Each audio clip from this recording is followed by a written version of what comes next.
It's always game day in Buffalo. Sal Capaccio, Matt Bove. Diving right into it, Matt. I got to ask you, are you feeling okay? You're a little north of where I am. I'm in the Amherst studios, the WGR Odyssey studios in Amherst, and you are located up in Grand Island, Yep. and the air quality is just awful as we sit here on June 7th, Wednesday morning to record this. So I just want to ask how you're doing up there.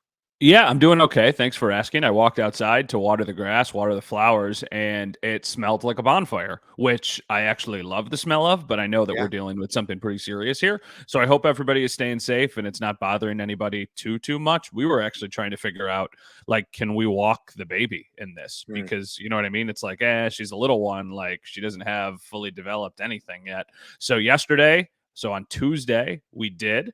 Today, we will not, because I feel like today it has gotten significantly worse than it was yesterday. So I'm talking about, when I say today, I mean Wednesday. And we'll see. Hopefully this gets better sooner rather than later.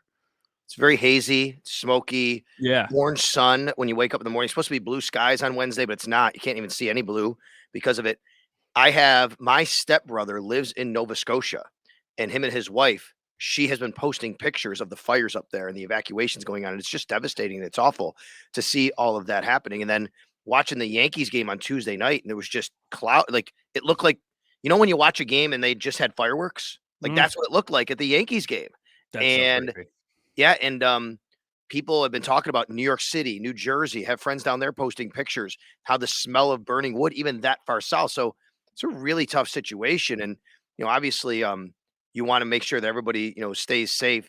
Even here in Buffalo, Buffalo Public Schools, canceling all outdoor activities. I'm guessing all schools in Western New York will be doing that on Wednesday, which really, obviously shows you how serious this is. Yeah, for sure. And I was actually debating today, like we're talking about how serious it is, and I know that they canceled a bunch of like outdoor activities.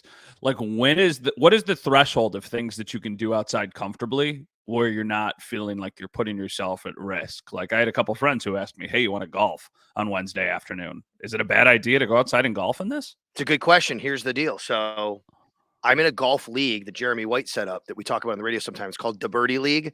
Uh-huh. And a lot of the WGR people, some other people, and we play Wednesdays. And normally we play Wednesday evenings. But if you can't get out Wednesday evening, you can go by yourself or with somebody on Wednesday afternoon or whatever, and you can, card your score and put it in.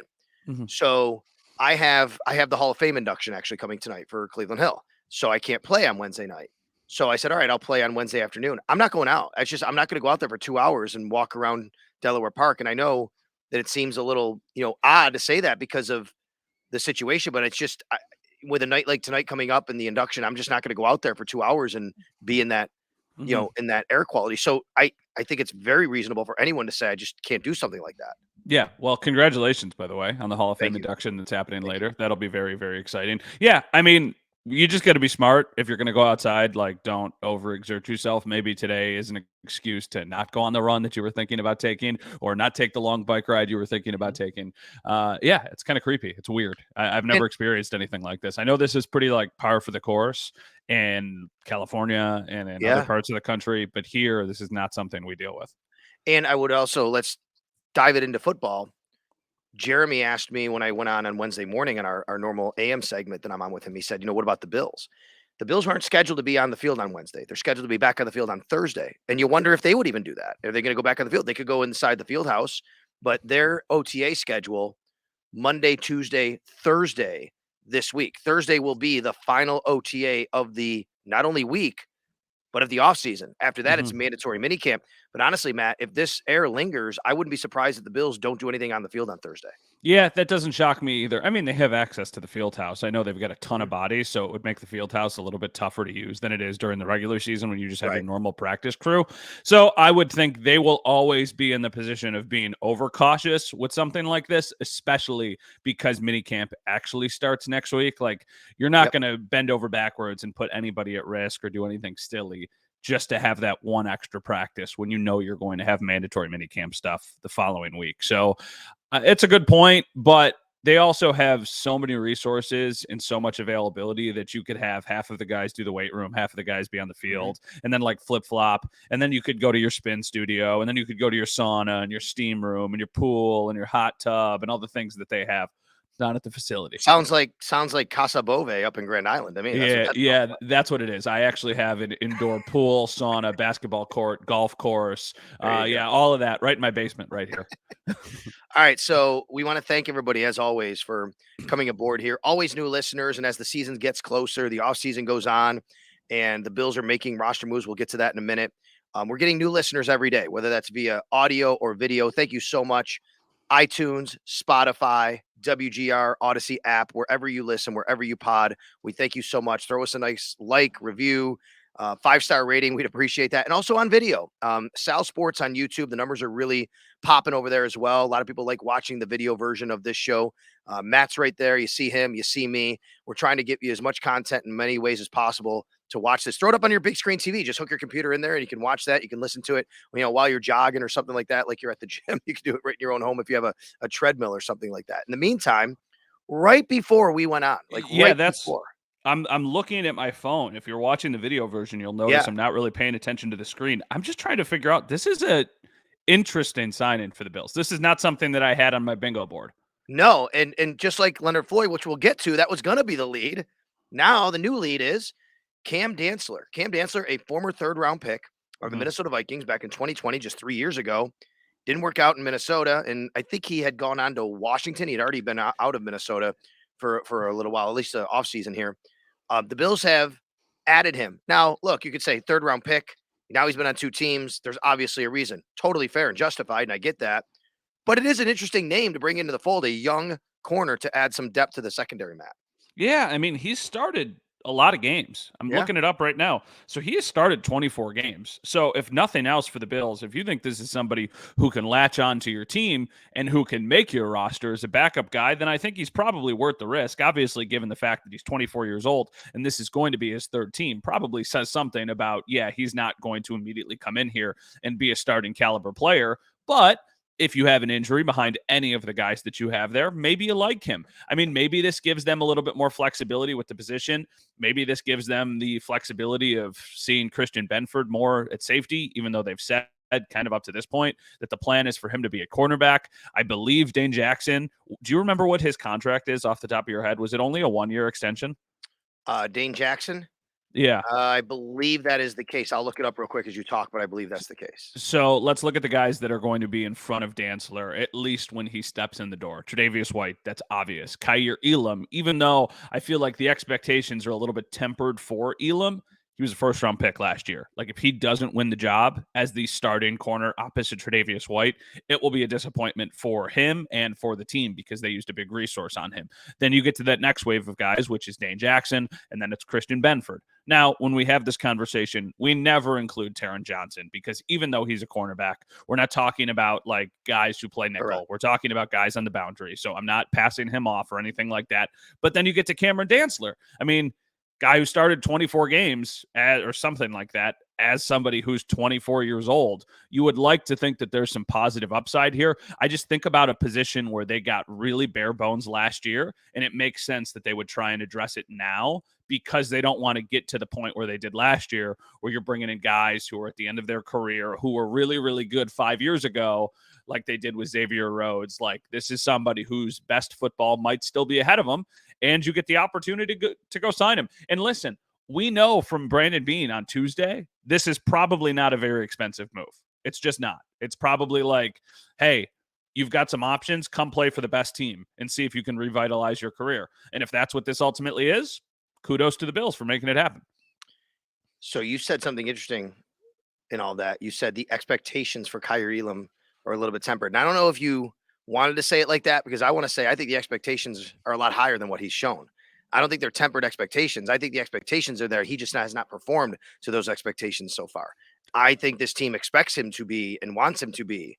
Like, why wouldn't you? Wouldn't those expectations be super high? And just he hasn't lived up to it yet. And even Brandon Beane talking about him when we met with him and he met with the media, I should say, on Tuesday, talking about, making sure, doing the right things at practice and understanding what they want from him. And however he phrased it, we can gain here just by watching practices and listening to Brandon Beane. He's in a fight for a starting job. And if he walks out there, if this team goes out on Monday Night Football week 1 against the New York Jets, and Kaiir Elam isn't standing across from Tre'Davious White as the number 2 corner and starting, I Mhm. think it's a disappointment. Oh, I agree with that for sure. I guess the way you phrase it is interesting because I tend to agree with you. Like, absolutely, it would be a disappointment if he's not the starter because he was a first round pick. But I Mhm. just feel like there isn't as much noise and pressure around him as there usually is with a first round pick. I don't know why. That's just kind of my sense on it. Like, we're talking a lot about Dalton Kincaid and like, how does he Mhm. immediately fit into the offense? Last year, those conversations were not happening with Elam. It was like, well, he should probably play, but if he doesn't, whatever. And then they roll out the whole like him and Benford rotation thing at the beginning of the year. And then Dane Jackson starts to get more involved. And then Trey comes back. And it's just kind of this whole mishmash of everything that's going on. I just have never felt like Kyer Elam is the guy that everybody is talking about. Like, nobody is saying Kyer Elam has to win the starting job or else it is a massive, massive void for the Bills. And I just don't feel that way. I think that, No, I don't think that's the case. What I think is it's a massive miss on him if he doesn't. yeah. Oh, for sure. I mean, at this point, you're a first round pick. You probably should have played more last year. I think some of that is on him, but Yep. also some of that is on the coaching staff. I think they are way too slow with kind of pulling the trigger on these moves with first round picks and with young players. But now, I mean, you're a second round pick. Like, that cannot be an excuse anymore. The same can be said for James Cook. Now, obviously, James Cook is going to be in a bit of a rotation with the other guys that they have there, but like, there can't be any training wheels on James Cook at this point. You should know after this year if James Cook can be an RB1 or if he's going to be an RB1B. You know what's funny to me about just still here on Kyer Elam? When he did play, Matt, I He was never thought he good. hurt the Bills. He was No. good. Yeah, we always talk about how well he played and how good he looked, even though the Bills say, hey, he had to get to a certain level and he had to they had to kind of put him in there when he was ready. He wasn't ready, he wasn't doing this or that. He had a game-changing interception against the Miami Dolphins in the playoffs. He had an interception early on against the Kansas City Chiefs when he took the ball away from somebody in the end zone the first time that he played, basically. But I think he actually looked good in games when he played. I agree. I never thought that he hurt them. I thought gave them a little bit of juice. I Yep. thought he had some nice size to counter Tre'Davious White, who is an undersized player for his, well, not undersized, but he's not a big body by any stretch. So I've liked Kyer Elam in the limited reps that we've seen him play, but there must be something there that we aren't noticing or that the coaching staff is noticing that has kept him off of the field. I don't think this Cameron Dantzler thing has anything to do with Kyer Elam. I think it has something to do with more of Cameron Dantzler being like, like, let's take a shot on this guy who's young, Mhm. who's got starting experience, and he could probably make our team. But he's a name. Like, that's the thing that's weird is we're sitting here and we're about to record and we see all the tweets pop up from Bill's PR. Like, Cameron Dantzler's a name. I don't know why Cameron Dantzler's a name, though. I don't exactly know why am I so familiar with the name and the player, even though he hasn't had a ton of success. Probably you go back to that draft year. He was one of the top corners listed in the draft. Yeah, he is only Maybe 24, so it's not right, like and he's been he's around that long. third round pick for a team that's had success the last few years. The Minnesota Vikings. So I think that's probably why. And he's got a cool name, right? Cameron Dantzler, right? I Hmm. think it's a cool name, so it's kind of stands out to you. By the way, just to clean this up, the player they released to make room is Kyler McMichael. That's the player they released to make room for Cameron Dantzler, who gets added onto the Bills roster. All right. We were out there on Tuesday for an OTA, the last OTA that media can watch. Again, mandatory minicamp will be out there again. And it was a debut for two different people, but in two different ways for the Buffalo Bills.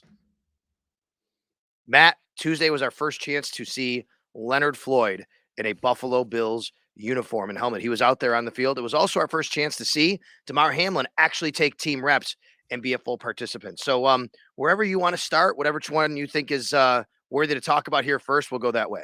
Well, I think Hamlin is worthy to talk about just because of everything that happened. I think that Floyd is the bigger impact player, obviously, for the Bills moving forward. But let's quickly start with Hamlin.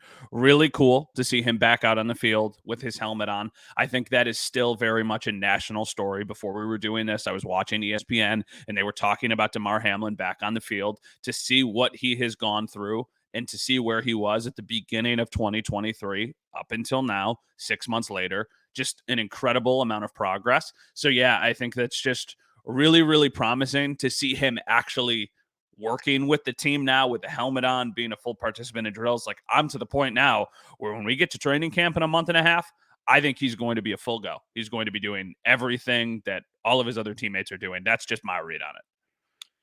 Yeah, and let me just kind of go through the mechanics of the operation of how this works with the roster, because there's been a lot of questions about Damar Hamlin and if he will be on the 53-man roster, the active roster when training camp opens.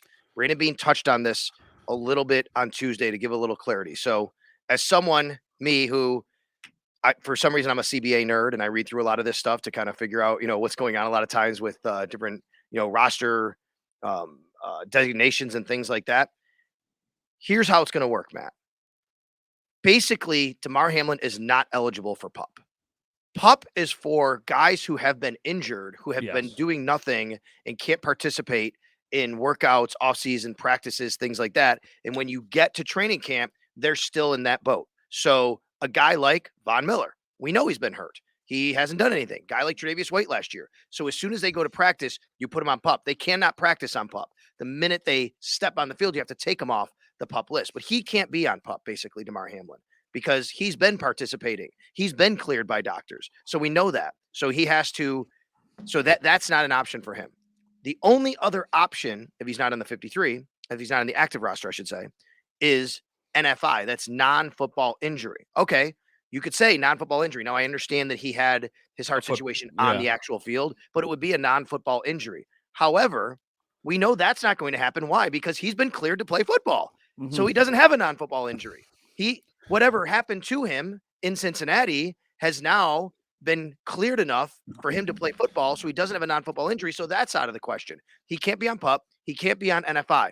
Unless something happened to him off the field between now and training camp, he's going to be on the active roster when they go to training camp and taking a roster spot and fighting for a roster spot. Can I ask a question that feels a little bit weird to ask, but I also feel like it needs to be asked? Yes. Is he a lock to make the team? It's a great question. I've been debating this. I've been looking at this. I would say 75, 80% lock at worst, maybe even better. Here's why. I kind of agree. Yeah. Well, this is why I didn't think I would have probably given less chance just looking at the roster and thinking about it not too long ago. But Matt, look at the safeties on this team. You know the top two are Poyer and Hyde. There's a gap, and then Taylor Rapp is number 3. Yeah. Then there's a gap, and Damar Hamlin is number 4, and he's a core special teams guy. Matt, who's taking his job? Dean Marlowe? Like, that's not happening. No, but I guess that brings you to this whole Cameron Dantzler thing. And if Christian Benford actually stays, or if you want him to move and you could potentially put him at safety, and then how many people are you actually keeping? I think Damar Hamlin, with everything that he's gone through, like he's going to be on the team. I think just optically, it would be really, really strange if he didn't make the team. I know that's not what they're basing their decisions off of, but I think he's still a player capable of playing and contributing. I just don't know if that will be the starting caliber that he needed to be at so many times last year because of the injuries that were happening to Hyde and to Poyer just kind of really throughout the course of the season. Now, Jaquan Johnson is somebody that they really liked. He's gone now, but I think any of those snaps, any of those reps where Hyde or Poyer aren't on the field, those are going to go to Taylor Rapp. So I guess he's just a little bit further down the depth chart, but I still think he makes the team. It just feels kind of, you know what I mean? It feels kind of like weird and dirty to even ask the question because of everything that happened.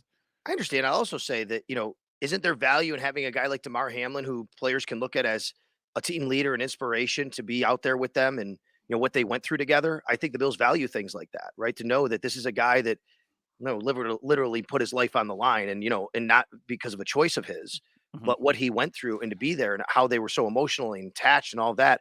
I just think it would really be beneficial for him to be a part of this team in a lot more ways than just on the field.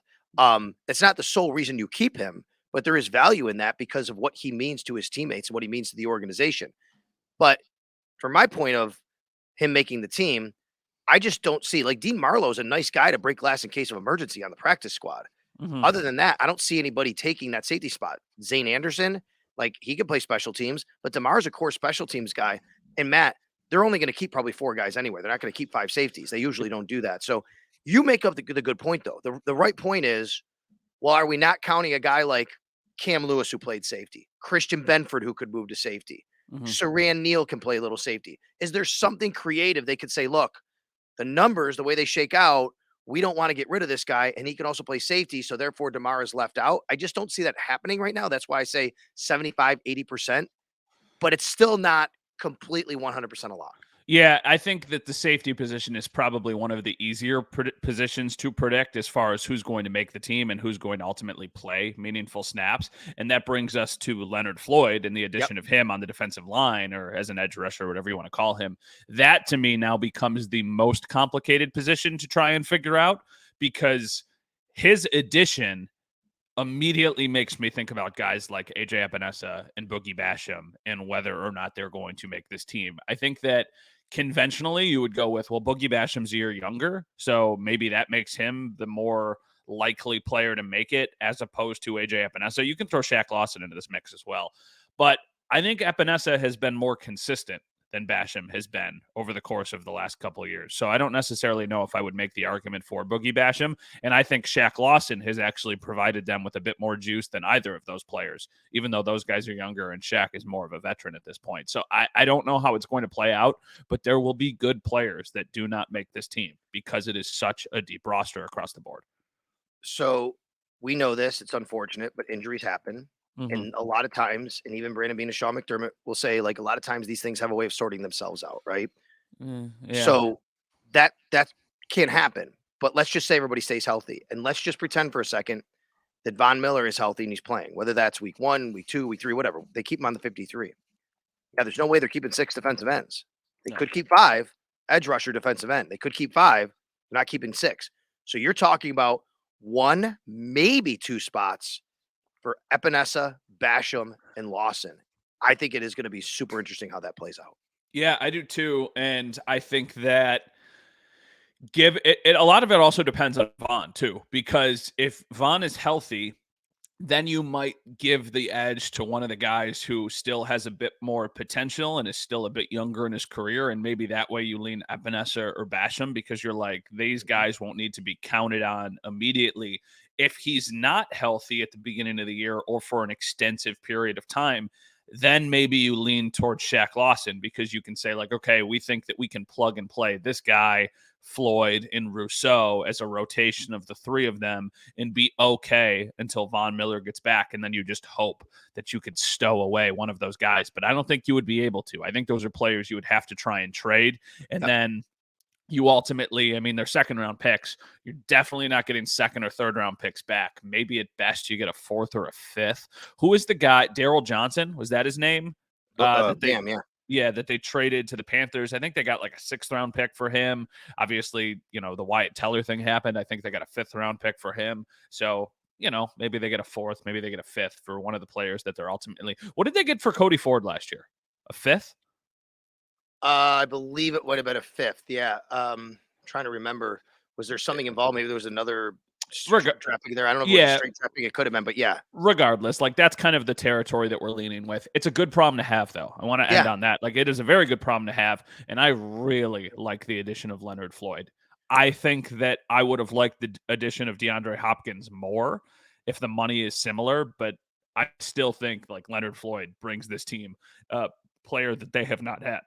Well, let me get into that 1 second. Let me circle back real quick to the defensive end spot.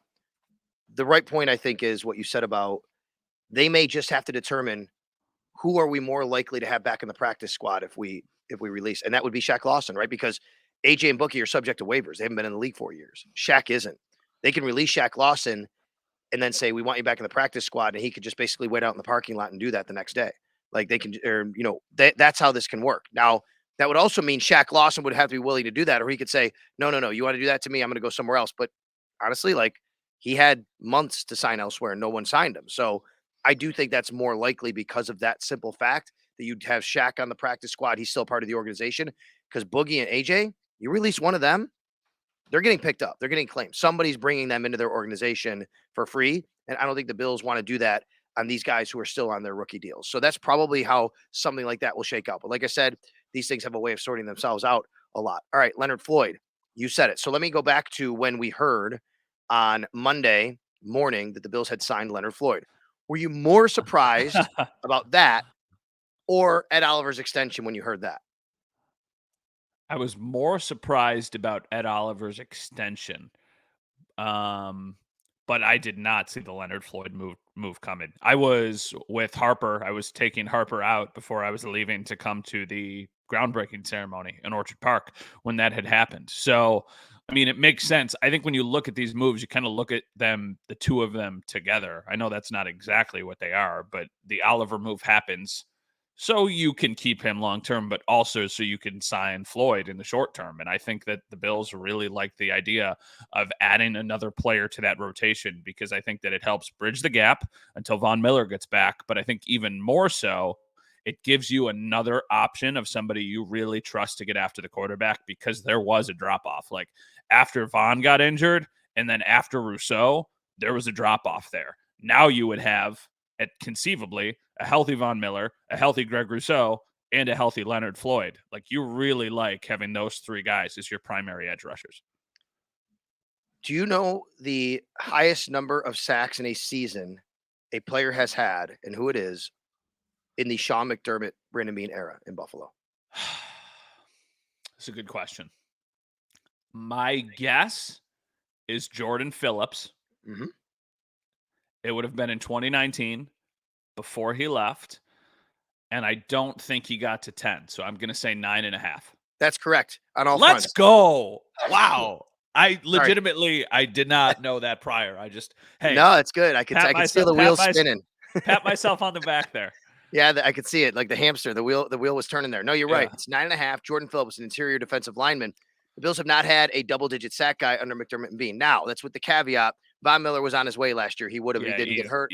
And Greg Rousseau only played 13 games last year. He had 8 sacks. I think Greg Rousseau winds up with 10 sacks if he has a full season last year. But the point is that this team has not had that one pass rusher that teams have to focus on and think about other than Von Miller last year during the first half plus of the season before he got hurt. Leonard Floyd comes over, 29 sacks in the last 50 games, 29 sacks over the last 3 seasons, double digit 1 year, 9.5, another couple of years. This is a legitimate threat on the outside, either paired with Von Miller when he's healthy, or it buys you time to get Von Miller ready. And even if Von Miller says, I am ready to go, you can take a little off his plate. You can put him on a pitch count. You don't have to rush him out there. That's why I love this deal, Matt. I think the reason I love bringing a guy like Leonard Floyd in, we're not going to be sitting here at the end of preseason going, man, they really need Von Miller back. Where are they going to get their pass rush from? You can actually say, you know what? Take a little time. They got Leonard Floyd. Greg Rousseau made a jump last year. He's going to make another jump. I think they've really kind of given themselves a real good cushion here to allow themselves to not only wait for Von when he's ready, but also not have to play him so many snaps when he does finally play. In the playoffs, it's third down. You're going against a quarterback and a passing down. Who do you have on the field? Von and Floyd or Von and Rousseau? All three. I'm kicking Greg Rousseau inside. Okay, I like that. I know he played some inside when he was in college. That's a really good point. I mean, could you imagine if it's an obvious passing down, you roll out Rousseau, Floyd, Miller, and Oliver? Like that would be that's a the old Giants NASCAR package, essentially. Like that's a pretty serious kind of group to try and contain. I mean, it would really have to be an obvious passing down. Like you couldn't do that on 3rd and 6 or something. They would just hand the ball off and probably get the first down. Yeah, no, that's a good point. And that's another thing too. That's the layers of when Boogie Basham was drafted, there was a lot of talk about his position versatility and how he could play inside and how he could play outside. And then it almost feels like he morphed his body to become more of a rusher as opposed to somebody who you could plug inside. And Epinesa was a little bit the same way. I feel like Epinesa really leaned out from the time that he was drafted to up until now. So that's another thing they're going to have to figure out. Is one of these guys worth keeping because of their position versatility, or do you not really care about that because you have made some additions to the defensive line, at least for the short term? And that's not to say, and we haven't even mentioned, a couple weeks ago, Poona Ford might have been their biggest addition of the offseason. I mean, you would probably say, yeah, it's kind of, I guess, let me ask you this before we get to the next thing. Who is their biggest addition of the entire offseason? Is it Connor McGovern? Is it Poona Ford? How do you want to define that biggest? Like, what does that mean? Play the biggest, make the biggest impact on the team. Play the most snaps and, play well with the snaps they're given. I think it's Dalton Kincaid. Okay. That's fair. Yeah, I mean, but I will tell you, when you first asked me, let's just say it's non-draft picks. Anybody they brought in from the outside, free agent signings, I would have said Taylor Rapp. until they Really? signed Leonard Floyd. Now I think it's Leonard Floyd, but I think Taylor Rapp is a really key signing for them. I am between, if you take draft picks out of it, and I also don't like, you can't count Jordan Poyer because he's coming Right, back. of So course. I I am between Puna Ford and, oh, gosh, I keep forgetting about Leonard Floyd. I know. Okay, Connor McGovern, Puna Ford, and Leonard Floyd are like in the same bucket for You me. don't put Like, Taylor Rapp up there like I do? I don't, Oh, because even though I think he's going to play and he's going to be an impact player, I still don't think he's going to get, nearly as many snaps as the other guys. Maybe he gets as many snaps as like Puna Ford because there'll be a pretty heavy rotation there on the yep, defensive line. I mean, I'm imagining, unless there's an injury, Connor McGovern comes in and plays basically every snap for probably them. right. And I'm also just kind of assuming that's going to be at left guard. Like, I think it'll be Dawkins, McGovern, Morse, whoever at right guard, whether it's Bates or Torrance, and then probably Spencer Brown. They also, I mean, this is a more secondary addition, but I really liked the Brandon Shell addition. We didn't really Yeah. talk about that a lot on the podcast, but I mean, the guy played 11 games for Miami last year. Like, if something happens, you trust him. You could really go two levels deep. Like, you could go with your starters and then with your immediate backups. The Bills' immediate backups on the line look a lot better than they have in a long time. I mean, their backups right now would be what? Tommy Well, Doyle. I I I think that if I did a 53 right now, I don't think I put him on. Brandon Shell? Yep. Really? Yeah, I think I probably have Quessenberry and Tommy Doyle ahead of him. Okay, well, those are your tackles, conceivably. Your guards would be, Osiris Torrance. yeah, and then I'm trying to think, would I have Butker as a I think guard or as a center? Probably a center. probably, Both. but you have Ryan Bates there, but I think Nick Broker may be there. I mean, I don't know. He's a draft pick. It's close. I don't know. These are a Who lot. David Edwards they signed. He could be a guard. Oh, yeah, I forgot about David Edwards. Yeah, that's a good point. David Edwards would probably be that I next did. I mean, backup, and how many are they going to keep? 9? You could put 8 on game day. They usually keep 9, maybe 10 sometimes. That's it. yeah, I always lean towards, with the decisions that they have to make now, lower, though. Like, if it was between 10 and 9, I'm thinking they keep 9 because they're gonna have Yep. difficult decisions to make at other positions. Moral of the story, a much deeper group than it has been in years past. All right. Let's talk about what Brandon Beane said on Tuesday as far as cap space and where that leaves the Bills going forward, especially with DeAndre Hopkins. Okay, so Brandon Beane was talking to us on Tuesday. Well, when I say us, I mean the media. I wasn't actually there. I decided I would do the whole paternity thing, leave after going into work on Monday, even though I probably shouldn't have. Yeah, so I mean, the cap space is interesting, but then they just went out and added the Cameron Dantzler edition. So I would imagine that's for kind of minor money. But basically, he said, like, if you're somebody who can play and you'll take a pretty cheap contract, come on down. And I love that. I think that needs to be the approach that they have, because you don't know. Like, you want these guys to come to your camp. You want to see what these guys have. And who knows, maybe they surprise you and then they end up being a great value for your team. So the way it works in the offseason, so everyone knows, only the top 51 salary cap hits count on your team. So you go 1 through 90, they have 90 guys. Only the top 51 count against the same salary cap number that's going to be holding true for all year. What is it, 248, whatever it is, million that you're allowed. Only the top 51 count against that. As of right now, Brandon Beane said they have about $4 million left in available salary cap space. That's because Leonard Floyd's only counting 2 plus with the void years they gave him, and they really pushed money down the road with that Oliver. So they created some space there, $4 million remaining in salary cap space in the top 51. However, Brandon Beane also said projecting out who's going to make the roster, the guaranteed money that comes along with it, all the different things, and no injuries. Top 53, once they get there and everybody counts, they're going to be over the cap, 3 to 5 million. They got work to do, Matt. It's not even bringing guys in. It's who's going to go. Like, you have work to do, and that's going to be guys that there's got to be a surprise cut somewhere, a trade, something like that to get you under the cap, which means you don't really have much room to bring in a guy like DeAndre Hopkins if he's going to want something like 7, 8, 10, 12, 15 million a year, right? I mean, No, it just doesn't seem like that's possible now. No, I subscribe to the idea that the salary cap can be manipulated in a lot of different ways. And, our friend over at 13 Wham, Dan Fates, always says, like, the salary cap isn't real. I'm somewhere in the middle between thinking the salary cap isn't real, but there's only so many things that you can do to manipulate it. When they signed Leonard Floyd, part of my surprise was, one, not a player that I thought that they would be in on, and two, in my head, that takes them out of the DeAndre Hopkins sweepstakes. And that's okay. Like, I have been pretty adamant. I think they should add DeAndre Hopkins. I don't think they needed to add DeAndre Hopkins. I think he helps you, but I still think you can win a Super Bowl with or without him. And maybe you like Leonard Floyd. Maybe you like the idea of his production and you think he can be more valuable to your team than DeAndre Hopkins could be. We don't know. It's weird to me. The DeAndre Hopkins thing has been going on for weeks, and he's still not on a team. He's still not signed. The whole situation is just interesting to me. So if he goes to the Chiefs, Bills fans are going to be sitting here like, oh, crap. Like, now we got to deal with this.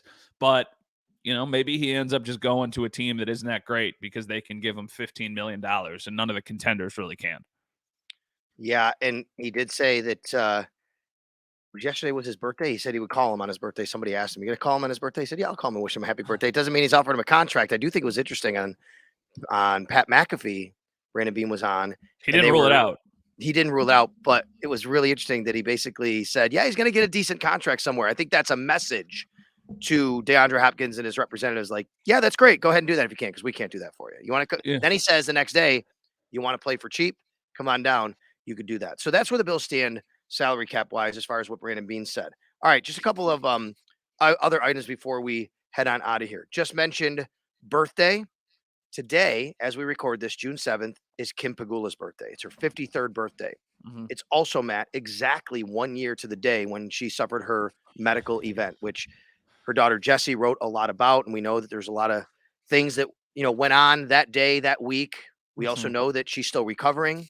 Yeah. And Terry talked about her when he was on the podium at the groundbreaking, which we can get into in just a second. But just our thoughts with Kim Pegula as she recovers on her birthday here and 1 year after her medical event.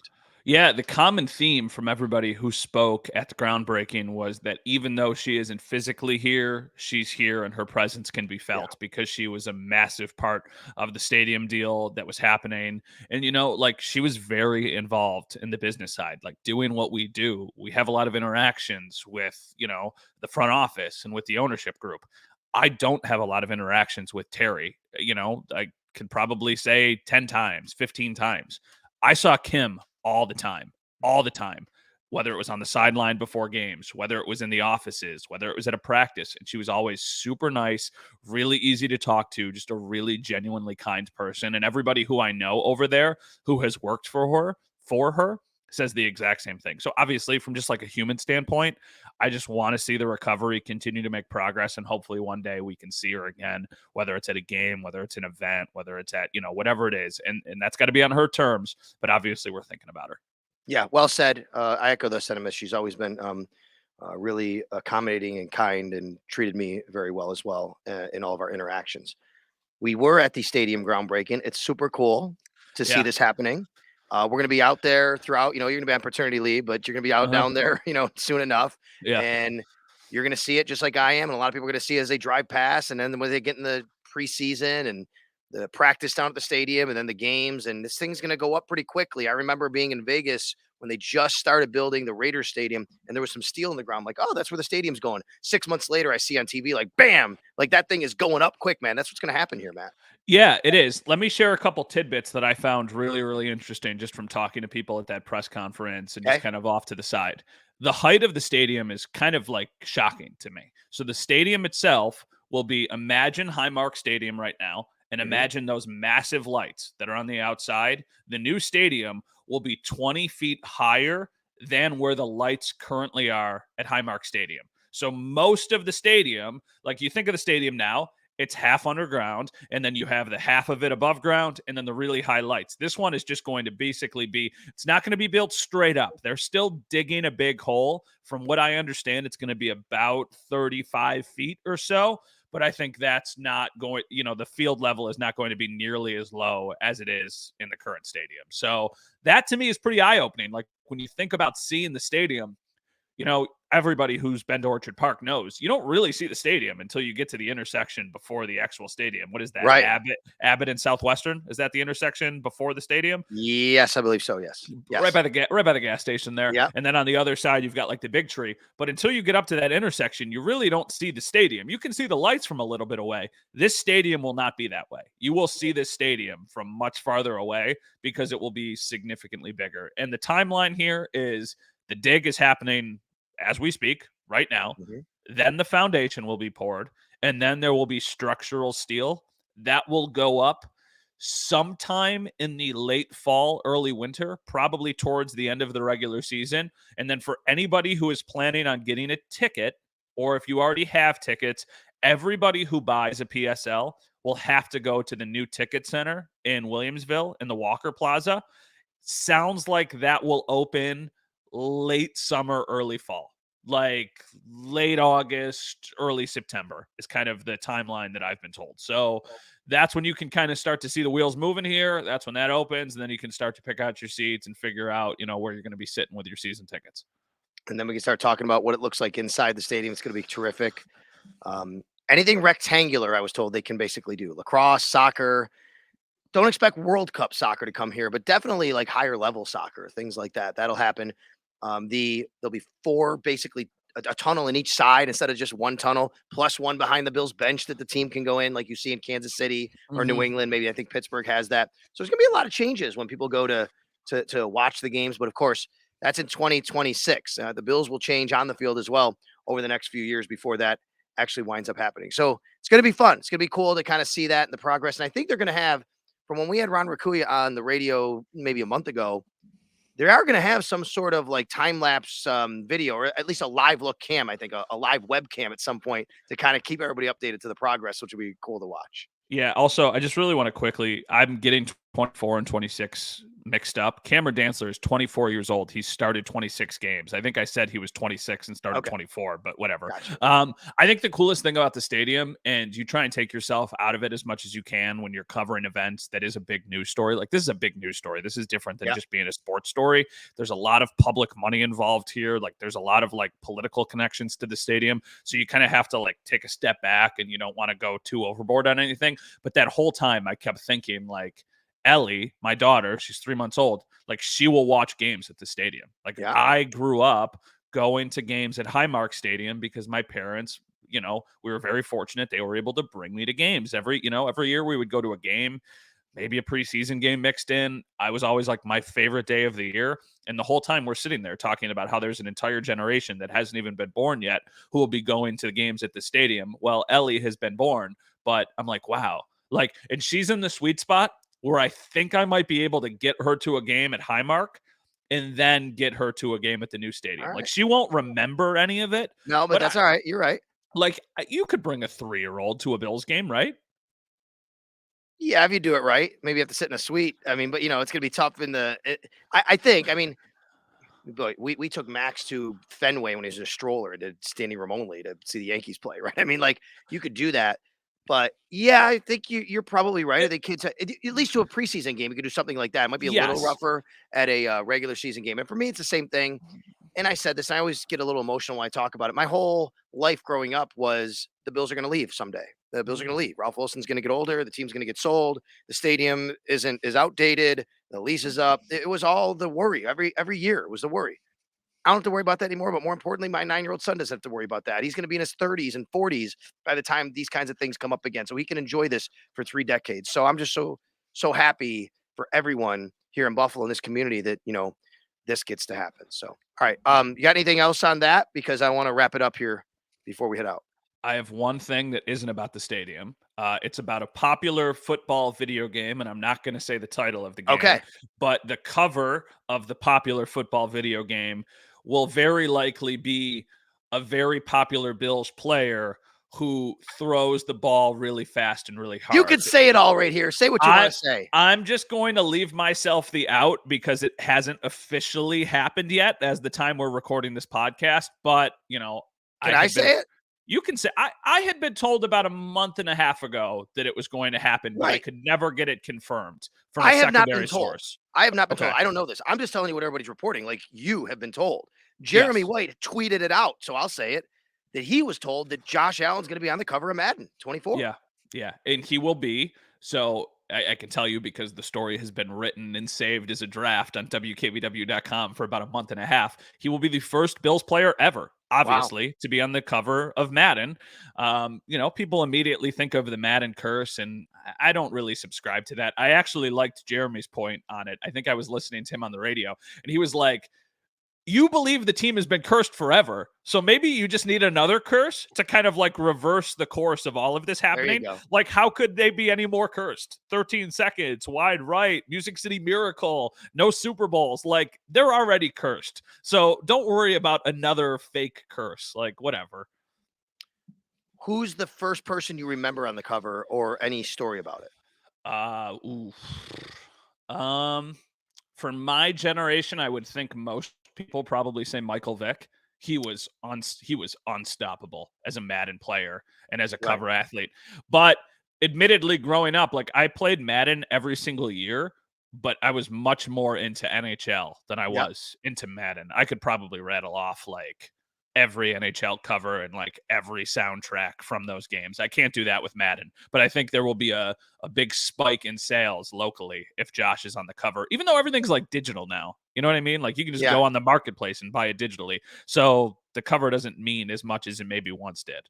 My son plays. He loves it. We download it. He's got it on there and he plays MLB The Show. He plays Madden, all that kind of stuff. He'll be super excited. Like you said, a lot of people locally. For me, I wasn't a big player of it ever really growing up, but I do remember the big story of Peyton Hillis being on the cover. When Yeah, I Peyton remember Hillis was that. on the cover, that was kind of like the big, oh my God, Peyton Hillis is on the cover. We got to head out. One last thing. Want to say congratulations to my co-host on the WGR side of things, the Extra Point Show, Joe DiBiase. He's getting married Friday. Oh, Joe is getting congratulations, married Joe. on. Yeah. So, any words of wisdom for Joe as he gets married? She's always right, Joe. No matter what, she's always right. Happy wife, happy life. Does Just this look go. good on me? Yes. Yeah, Doesn't just matter. no, exactly. Just she's always right, Joe. That's my only advice. Um, I would say though, Matt, keep your phone open because as Joe is gone for 2 weeks on his honeymoon, I'll be looking for some guests on the Extra Point Show to help eat some minutes. So I'll be calling you, pal. Deal. Sounds good to me. All right. Thanks for listening today, watching today, downloading, subscribing. We'll talk to you next time. And it's always game day in Buffalo.